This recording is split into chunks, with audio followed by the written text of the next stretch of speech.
Perkenalkan, saya Desi Madura Simamora. Saya akan menjelaskan mengenai masyarakat post-industrial menurut Daniel Bell. Pertama, saya akan menjelaskan mengenai dasar utama pemikiran Daniel Bell. Daniel Bell pernah menganggap dirinya sebagai sosialis dalam ekonomi, liberal dalam politik, dan budaya yang konservatif. Ia terkenal karena kontribusinya dalam masyarakat pasca industrialisme. Pendekatan sosiologis secara khusus dari Daniel Bell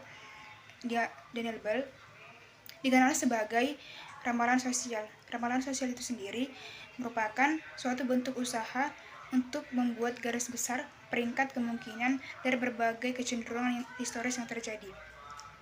Selanjutnya yaitu karya Daniel Bell. Dalam karyanya yang berjudul The Coming of Post-Industrial pada tahun 1976.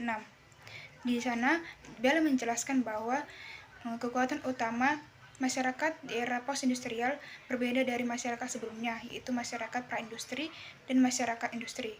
Masyarakat pra-industri, kekuatan utamanya berada di sumber daya alam, sedangkan kekuatan masyarakat industri berada pada mesin. Nah, pada masa era post-industrial, masyarakat post-industrial, kekuatan utamanya berada dalam dinamika dan perubahan adalah dengan teknologi. Baik, selanjutnya saya akan menjelaskan mengenai tahap perkembangan masyarakat. Dibagi menjadi 3 tahap, yaitu tahap pertama adalah masyarakat pra-industri, di mana angkatan kerja umumnya adalah dalam industri ekstraktif seperti pertambangan. Tahap kedua yaitu masyarakat industri. Pada masa masyarakat industri, Daniel Bell menjelaskan secara geografis bahwa berada di negara-negara Atlantik Utara dan negara yang menghasilkan barang.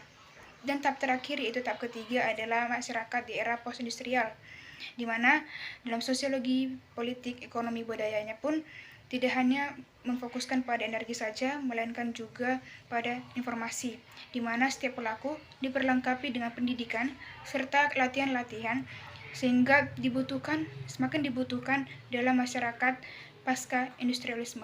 Terima kasih. Kenalkan, saya Tiara Abe. Di sini saya akan menjelaskan mengenai masyarakat post-industrial menurut Christopher Lasch pada tahun 1932 sampai 1994. Ia merupakan seorang sejarawan kritikus sosial terkemuka Amerika pada tahun 1960 sampai 1990-an. Tulisan-tulisannya mendefinisikan peran intelektual dan mengeksplorasi sumber penyakit masyarakat. Christopher lahir di Omaha, Nebraska tahun 1932. Ada 2 karya yang diterbitkan oleh Christopher Lasch. Buku pertama Lasch yaitu Studi tentang Reaksi Kaum Liberal Amerika terhadap Revolusi Rusia tahun 1962. Buku kedua Lasch yaitu The New Radicalism in America, kumpulan sketsa biografi yang menginterpretasikan keterasingan kaum intelektual dalam artian oposisi terhadap gaya konvensional, kehidupan kelas menengah maupun politik konvensional.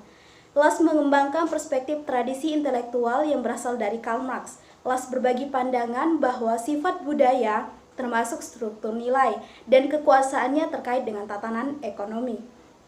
Jadi ketika produksi industri membawa ayah keluar dari rumah, perannya berkembang dalam kehidupan sadar anak. Keluarga adalah pencipta perkembangan psikoanalitik, tetapi keluarga menurut Lasch merupakan makhluk perkembangan sejarah. Karya terakhir Lasch, The Revolt of the Elites and the Betrayal of Democracy, karyanya diterbitkan pada tahun 1995. Setelah kematiannya karena kanker ginjal, mengangkat isu-isu yang mencakup erosi kelas menengah, pengkhianatan demokrasi, peran kapitalisme global. Dampaknya, Lasch berdiri sebagai salah satu sejarawan intelektual paling mendalam dan orisinal pada masanya. Sekian dan terima kasih.